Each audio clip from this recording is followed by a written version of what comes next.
यह एक सच्ची कहानी है। 15 जुलाई 2021। देश जर्मनी, स्थान सिंजिग में आहर नदी के तट से लगभग 1/3 मील की दूरी पर। मेरे दोस्तों ने मेरी बहन के घर के बेसमेंट अपार्टमेंट में मेरा 31वां जन्मदिन मनाने में मेरी मदद की थी, जहां मैं रहता था। उस सप्ताह भारी बारिश हुई थी और अधिकारियों ने बाढ़ की चेतावनी जारी कर दी थी। हालांकि यह चेतावनी उस जगह के लिए नहीं थी जहां मैं था। फिर भी मैंने अपने बगीचे के दरवाजे के बाहर फर्श पर रेत की बोरियां रख दी और टेबल और सोफे पर इलेक्ट्रॉनिक सामान और कपड़े रख दिए, ताकि अगर पानी अंदर घुस जाए तो कोई दिक्कत न हो। मेरे दोस्त जाने से पहले मुझ पर हंसे, लेकिन मैंने सोचा, जोखिम क्यों लेना। मैं अंततः सुबह 1:20 बजे बिस्तर पर जा सका। जैसे ही मैं सोने के लिए लेट गया, मैं बहते पानी की आवाज़ से जाग गया, जैसे कि मैं अपने बेडरूम में नहीं बल्कि झरने के पास लेटा हुआ था। जब मैंने अपने पैरों को बिस्तर से नीचे किया, तो मुझे लगा कि ठंडा पानी मेरे घुटनों पर छू रहा है और तेजी से ऊपर उठ रहा है। मैंने सोचा कि यह बाथरूम में फटे पाइप से हो सकता है। कांपते हुए और अंधेरे में, मैंने अपना सेलफोन पकड़ा और टॉर्च चालू कर दी। जब मैं बेडरूम से दालान में गया, तो मैंने देखा कि यह बिल्कुल भी फटा हुआ पाइप नहीं था। इसके बजाय पानी बगीचे के दरवाजे के अंतराल से निकल रहा था, जो मेरे लिविंग रूम से कंक्रीट की सीढ़ियों के एक सेट तक जाता है जो पिछवाड़े तक जाता है। पानी ने सैंडबैग को तोड़ दिया होगा। मेरे चारों ओर मेरी चीजें तैरने लगी, कुर्सियां, किताबों की अलमारियां, मेरे ड्रम सेट के टुकड़े। मैं मानता हूँ, मैं घबरा गया था। आहर, जो आमतौर पर एक शांत, धीमी गति से बहने वाली नदी है, ने हिंसक रूप से अपने किनारों को तोड़ दिया था।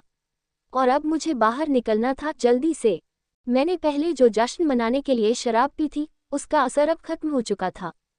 डर ने मुझे पूरी तरह शांत कर दिया था। मैंने सुना कि बगीचे का दरवाज़ा पानी के दबाव में टूटने लगा है। यह आवाज़ किसी और चीज़ की तरह नहीं थी, चीखना, फुफकारना और एक साथ टूटना। ये लगातार जारी था, और पानी अब मेरी कमर तक आ गया था। नंगे पैर और अपने बॉक्सर शॉर्ट्स को अपने शरीर से चिपकाए हुए, मैं अपने एकमात्र बचने के रास्ते की ओर बढ़ने लगा, वह दरवाज़ा जो घर के बाकी हिस्सों में ऊपर की ओर जाता है। मेरे चारों ओर चीज़ें टूट रही थीं, लैंप टूट रहे थे, अलमारियां टूट रही थीं। आखिरकार मैं दरवाजे तक पहुंच गया। मैंने उसे खींचने की कोशिश की, लेकिन पानी का जोर मुझे ऐसा करने नहीं दे रहा था।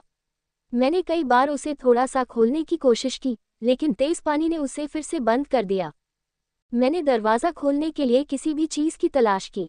कोने में एक झाड़ू, एक कोट रैक और मध्ययुगीन मेले से एक बड़ी, भारी तलवार थी।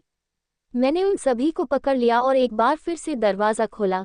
दरवाज़ा बंद होने से बचाने के लिए झाड़ू और कोट रैक को दरवाजे और फ्रेम के बीच फेंक दिया, और तलवार का इस्तेमाल करके उसे और भी ज़्यादा खोला। मैं किसी तरह लगभग 1 फुट का अंतर बनाने में कामयाब रहा, जो इतना चौड़ा था कि मैं अंदर घुसकर दालान में जा सका। घने अंधेरे में मैं घर के बाकी हिस्सों तक जाने वाली सीढ़ियों पर चढ़ गया और तीसरी मंजिल पर भाग गया, जहां मेरी बहन रहती थी।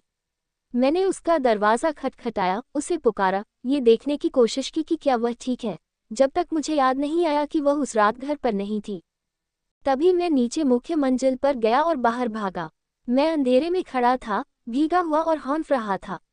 जो कभी एक सुंदर, आरामदायक सड़क थी, वह अब पानी का नज़ारा बन गई थी, जिसमें लोगों और कारों की जगह तैरते हुए मलबे और पेड़ थे।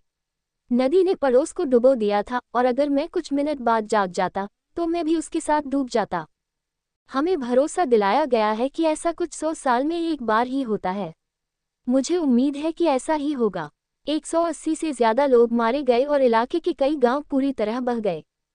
हमारे आसपास के कई घर नष्ट हो गए, जिनमें दुखद रूप से विकलांगों के लिए बना घर भी शामिल था। सभी लोग बाहर नहीं निकल पाए। मैं उस दिन डूबने के करीब पहुंच गया था, लेकिन उस पर सोचने के बजाय मैं ये याद करना पसंद करता हूं कि मेरी माँ ने बाद में मुझसे क्या कहा, क्रिश्चियन, उस दिन को याद मत करो जब तुमने सब कुछ खो दिया था। उस दिन को याद करो जब तुम बच गए थे।